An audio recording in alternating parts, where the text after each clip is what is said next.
Today we're talking about number 77, combinations.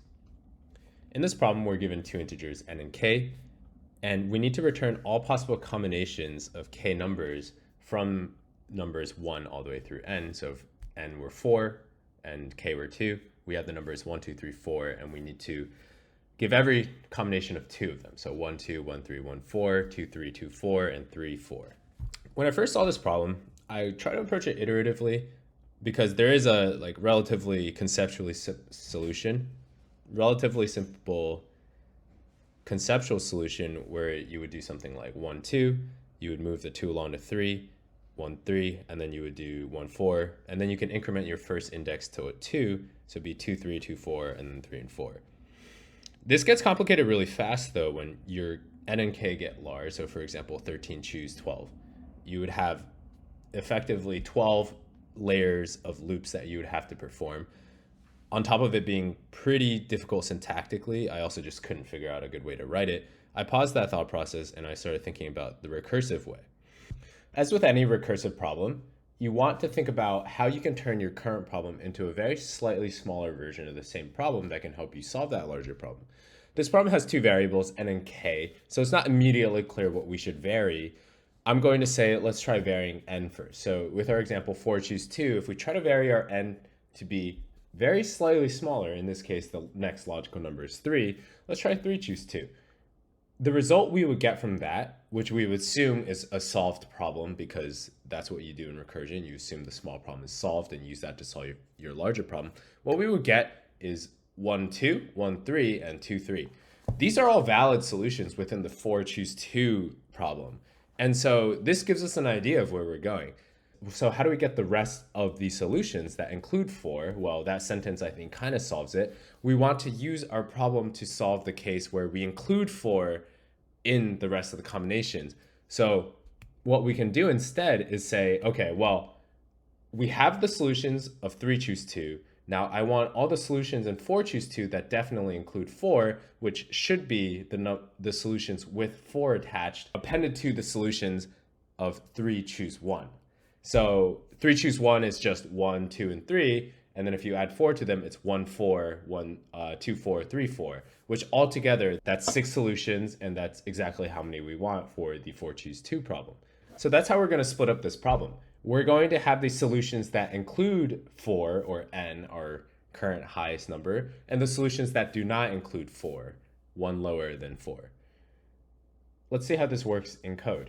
As usual, we're going to start by writing the recursion, and then we'll get to the base cases after that. As we discussed, we're going to have the don't use n solutions where we just look for the 3 choose 2 equivalent. So don't use n equals self.combine, the same function that we're writing right now. We're going to look for one number less. So from 4 we go to 3, but then choose the same number of solutions there. So the 1, 2, 1, 3, 2, 3. And now we have to write the do use n set of solutions. We need to do a little bit more handling in this case, but I'm going to actually write the recursion first. So self.combine of n minus 1, k minus 1, because we're choosing one less from the remaining numbers other than our top number in the list. And we need to add our top number into the list. So this would be the syntax for it. This returns a list of lists. Every sublist in the big list is a solution itself. And so we add our current number n to it. So n plus list for list in self.combine of what we specified earlier. These two constitute the complete solution set for this problem. So all we have to do for our return statement is to add these two together. So don't use n plus do use n. This is our recursive step. We do, of course, for every recursive problem, have to solve when we get to the very smallest problem in our problem. And in this case, it's a little more complicated than our usual base cases. The first one is, you can see here that there are cases where we decrement just n and not k. K stays the same. So for example, in the case of 4 choose 2, we could get to 3 choose 2, 2 choose 2, but then we would get to something like 1 choose 2, which actually does not make sense as a problem. So if n ever gets less than k, there is no solution anymore. You can't choose two numbers when we only have the number 1. And so if n ever becomes less than k, return just an empty list. And this is 0 solutions exactly. Our other base case is if k gets to 0, so the number of numbers that we're choosing ever gets to 0, there's actually exactly one solution. It's actually not 0 solutions. If we want to choose 0 numbers out of any n, the solution is just one empty list.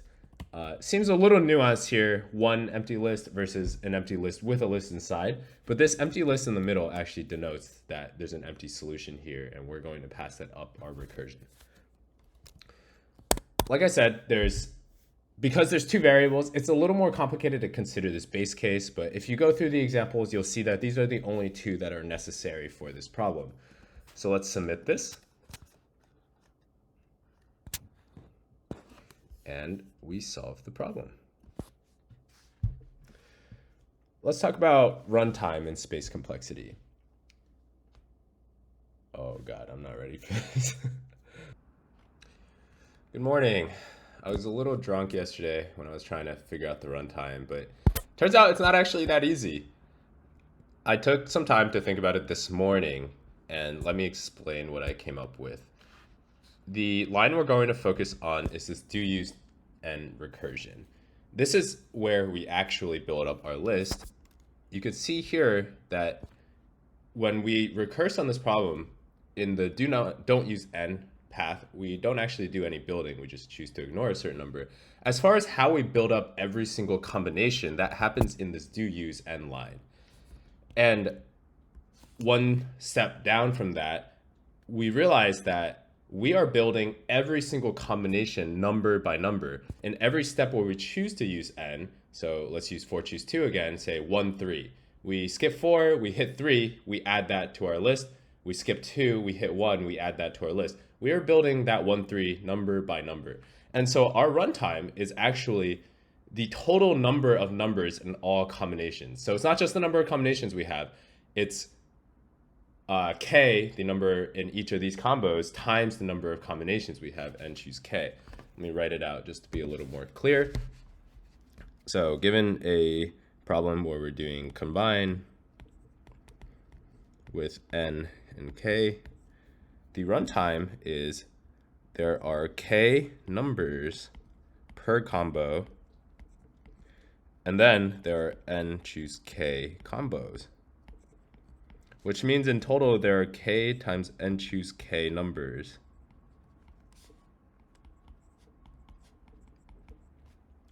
And like I just explained, the runtime is this number because we're building it up every single number at a time. And I'm just going to leave the runtime like this, and I will also explain why. This, long story short, doesn't simplify very well. If you do the math, k and choose k can be written as k times n factorial over k factorial n minus k factorial. Sure, we can do a little simplification here. This becomes k minus 1 factorial. This is already not very clean. You could just write it as O of this, and you might try to simplify it slightly further. I think the most ideal form, if we want to put it in exponents like a lot of different runtimes end up doing, what this would end up becoming is n to the falling power, if you're familiar with that term, of the minimum of k minus 1 n minus k. This is how we write falling power, over the min of k minus 1 n minus k factorial. So this is very not clean, and so that's why I'm proposing we just leave the runtime in this, aka O of k and choose k. So that's our runtime of our current function. And this is very not efficient, is what I realized. As far as what can be the best runtime for this problem, I took a step back and I drew out this graph. This is an xy coordinate plane where n is the x-axis and k is the y-axis. And to give you an idea of how this works, let's take this point here. Oops. And this would represent, say, 10, choose 5. Because n is 10 and k is 5. And in our recursion, in our recursion, we have two different recursive steps. We can either decrement the n doing nothing with k, which graphically would be represented by one left step from this point to here, or we can decrement both n and k represented by this diagonal step to this point here. And if we expand this out to be the bounds of where our problem can lie, we can keep going left here. We can keep going diagonal here. We can also go diagonal in the middle of this graph, but that's all within this area that we are already looking at. And so I think it becomes somewhat clear that the bounds of our problem are here and here.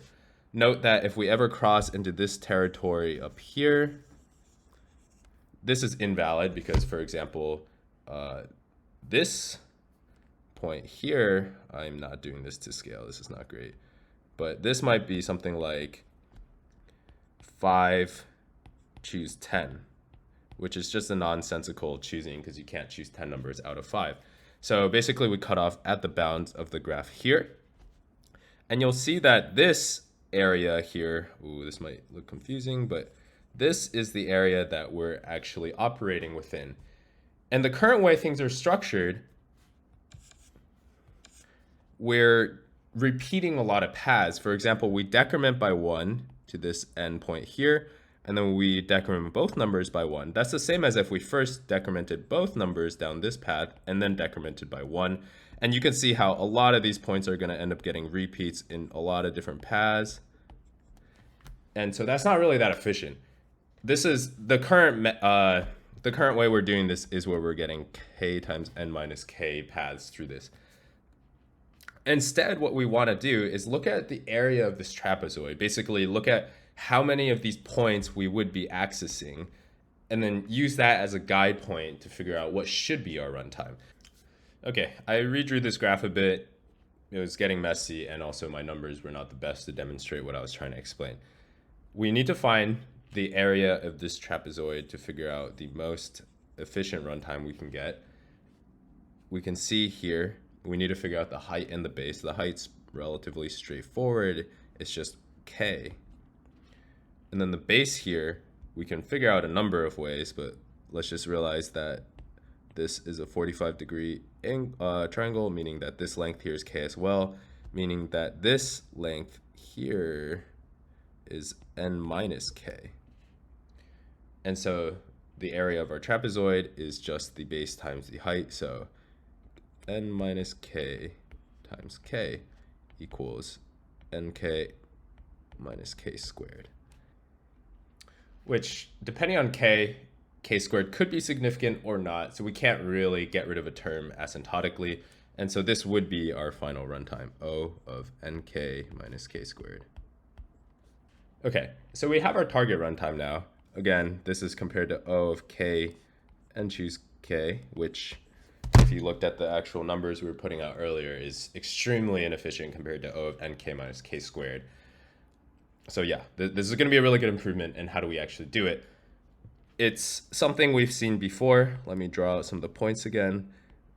So for example, this point here where we can either decrement once and then decrement both numbers once, or we can decrement both numbers once and then decrement n once to get to, we're repeating a point. So this lends us to naturally to dynamic programming, or just as a general concept, memoizing our results. If we memorize this result, the moment we get to this point, we know already how many times or how many ways there were to choose this specific location in the graph, and then we don't have to repeat that work again. So let's see what this looks like in code. We're going to build off what we already had because it'll actually be relatively straightforward to go from it. We need to define a memoization collection. I'm going to use a dictionary. I'm going to put it as a class variable. And after our base cases, or you could probably do it before too, I don't think it really matters. All we need to do is check if the key, which is going to be our input to our argument or to our function combined, so that would be n comma k, is in the keys of memo. Then we just want to return self.memo with that key value pair, or with that argument set, I mean.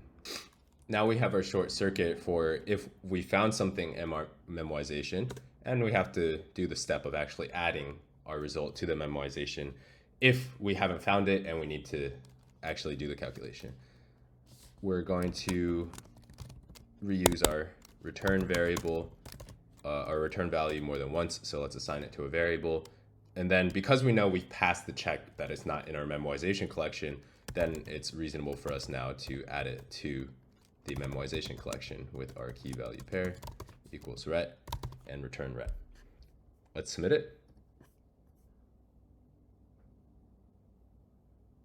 And we can see that we solved the problem. It does do a little bit better than our other solution, but this doesn't really give us the full scale of how much better this is. So I wanted to do a custom program to show you guys how much better this performs. Okay, I'm on a different computer now. It's a lot older. Hopefully the audio is not horrible. In what you're seeing right now, I've written two programs. They are the two different versions of the problem or the solution that we wrote out for combine. One of them is memoized, one of them is not. This is the not memoized one. This is the memoized one. You can see it's the same implementation with slight syntactical differences because I didn't wrap it in a class. And the key thing we're doing here is that we're going to be measuring the start time and the end time of the function and then printing out exactly how long it took. And similarly, in the not memoized version, we're doing the same thing. The reason I want to do this is because LeetCode does a lot of setup and teardown as part of the runtime, and so you don't really see the full story. It's a little bit harder to read. I think this is just a better way to directly see how much time this function exactly takes. All right, so I'm going to be running it from the command line, so you can pause the video if you want to actually see the implementation. But here, I'm going to write, basically we take in two arguments and they are positionally n and then k. So if we do Python 3 not memoized.py of 10 choose 5, then it's 10 choose 5. Let's see how long this takes to run. It takes about 1 millisecond to run, so pretty fast. Let's see what happens when we run this in the memoized version. We could see it took 0.1 milliseconds to run. Of course, there's variance, so we can run these a couple more times. This is 0.65 milliseconds. This is 0.1 milliseconds again, 0.5 milliseconds, 0.2 milliseconds. There's variance in how things are cached, where the data is stored. That's a whole different conversation. But point is, you can see that consistently the memoized version runs faster than the not memoized version.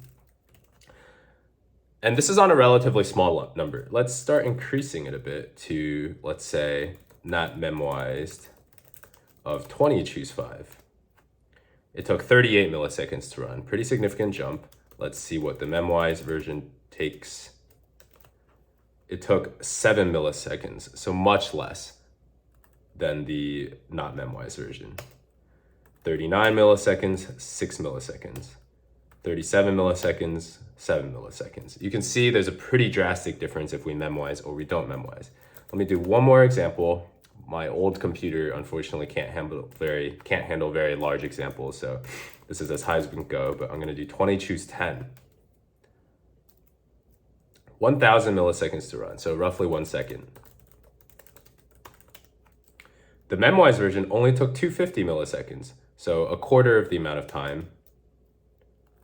1,000, 250. 1,000, 260. You can see that there's a pretty drastic difference between how long it takes memoized and not memoized to run. And right, so our final solution was memoized, and the final runtime is O of nk minus k squared. That's it for this video. Thanks for watching.